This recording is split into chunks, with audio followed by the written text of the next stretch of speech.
Assalamualaikum warahmatullahi wabarakatuh.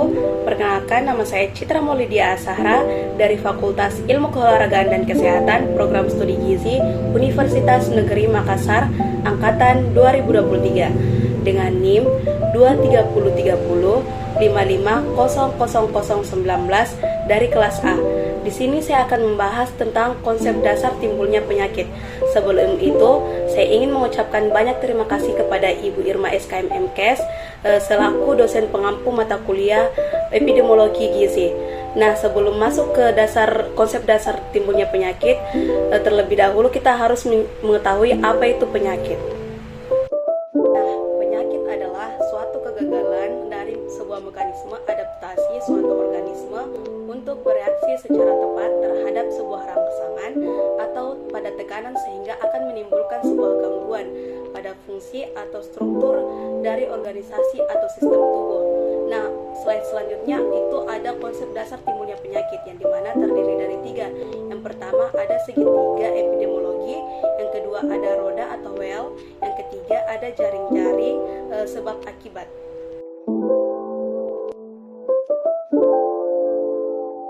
Nah, untuk pada slide selanjutnya itu terdapat agen yang dimana terdiri dari biotik dan abiotik. Nah, yang biotik itu terdiri dari mikrobiotik dan mikrobiotik itu terdiri dari 3, yaitu virus, bakteri maupun jamur. Sedangkan abiotik itu terdiri dari mekanik, kimiawi dan zat gizi. Jadi, agen itu adalah sebuah penyakit baik berupa virus, bakteri maupun jamur, dan juga dapat berupa zat kimia, faktor fisik seperti radiasi atau panas, zat gizi atau beberapa substansi lainnya seperti racun.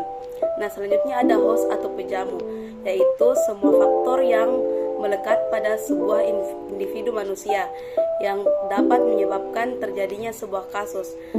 Ketika pejamu tersebut memberikan tempat atau ruang penghidupan kepada suatu patogen, maka dia akan menimbulkan atau mengalami beberapa efek yang ditimbulkannya, baik itu seperti kekurangan imunitas, susunan genetik, atau suatu status kesehatan. Nah, selanjutnya ada environment atau lingkungan, yaitu segala sesuatu yang mengelilingi dan juga kondisi luar manusia yang dapat menyebabkan atau memungkinkan sebuah penularan penyakit lingkungan yang dapat berada di dalam ataupun di luar. Nah, pejamu tergantung dari tempat hidup seseorang, sebuah organisme, dan efek dari lingkungan terhadap organisme tersebut. Nah, ada beberapa kelompok dari environment atau lingkungan. Yang pertama itu ada kelompok fisik dan juga kelompok psikis. Jika kelompok fisik dapat dikatakan yaitu terpaparnya sebuah suhu yang sangat tinggi ataupun sebaliknya yaitu sangat rendah yang akan mengakibatkan sebuah kelainan.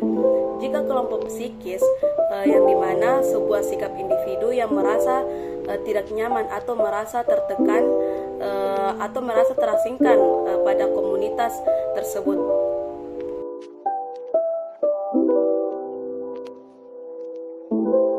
Nah, pada slide selanjutnya dapat kita lihat dari contoh konsep segitiga epidemiologi yang dimana pada gambar yang kiri itu terdapat yang pertama itu ada host, yang di atas sekali itu ada host, selanjutnya ada agent, kemudian ada environment atau lingkungan. Nah, pada gambar yang di samping sebelah kanan itu terdapat gambar contohnya seperti jungkat-jungkit yang dimana posisinya itu normal, saling seimbang. Nah, pada kondisi normal itu ketika komponen tersebut sama seimbang, sehingga dalam artiannya itu kondisi sebuah individu ini masih dalam kondisi sehat. Terus kapan dikatakan sebagai kondisi dalam keadaan tidak sehat atau sakit? Nah, apabila pada gambar tersebut terjadi sebuah perubahan pada salah satunya, maupun itu seperti lebih ataupun komponennya yang dapat menaikkan atau menurunkan sebuah resiko terjadinya penyakit infeksi. Nah, yang kedua dari konsep dasar timbulnya penyakit itu ada roda atau well, yang dimana memerlukan sebuah identifikasi dari berbagai faktor yang berperan dalam timbulnya sebuah penyakit dengan tidak begitu menekankan agen. yang berperan hanyalah host atau pejamu dan environment atau lingkungan. Dan yang kedua itu ada besarnya peran dari masing-masing faktor yang bergantung pada sebuah penyakit yang saling bersangkutan. Jadi hal ini hanya dipentingkan pada hubungan antara manusia dan faktor lingkungan.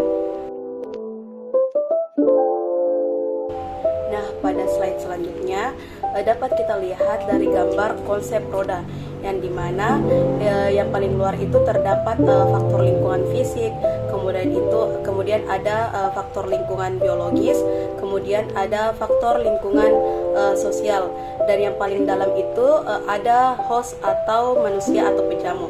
Nah, sebagai contohnya seperti penyebaran penyakit demam berdarah, yang dimana hostnya itu terdapat pada anak-anak atau orang dewasa yang tinggal di daerah endemik, terutama di lingkungan dengan sanitasi yang buruk atau yang tidak baik. Dengan lingkungan yang kurang mendukung, seperti iklim atau sanitasi yang buruk, dapat memungkinkan nyamuk berkembang biak terlebih dahulu dan lebih cepat dan meningkatkan risiko penularan virus kepada host. Nah, pada lingkungannya bisa saja seperti lingkungan fisik, yang dimana pada lingkungan fisik itu seperti iklim tropis dengan curah hujan yang sangat tinggi akan menciptakan banyaknya sebuah genangan air, yang dimana akan menciptakan tempat nyamuk untuk berkembang biak. Kemudian ada lingkungan biologis, yang dimana kehadiran nyamuk Aedes yang semakin banyak pada tempat padatnya penduduk. Kemudian ada lingkungan sosial, yang dimana kawasan dengan sanitasi yang buruk, pengetahuan kesehatan masyarakat yang kurang atau yang rendah, dan kesulitannya dalam akses sebuah pelayanan kesehatan. Nah, kemudian ada prinsip-prinsip dasar konsep roda. Yang pertama ada interaksi multidimensi, yang dimana konsep roda menekankan interaksi yang dinamis antara host dan berbagai faktor lingkungan penyakit yang muncul bukan hanya karena adanya agen penyebab, tetapi juga karena kondisi sebuah lingkungan yang memungkinkan agen tersebut mempengaruhi host.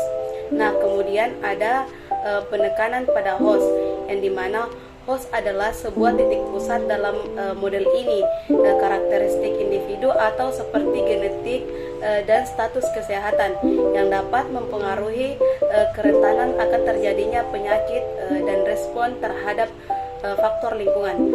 Nah, selanjutnya ada fleksibilitas analisis, yang dimana model roda dapat digunakan untuk berbagai jenis penyakit, baik yang infeksi maupun yang tidak infeksi.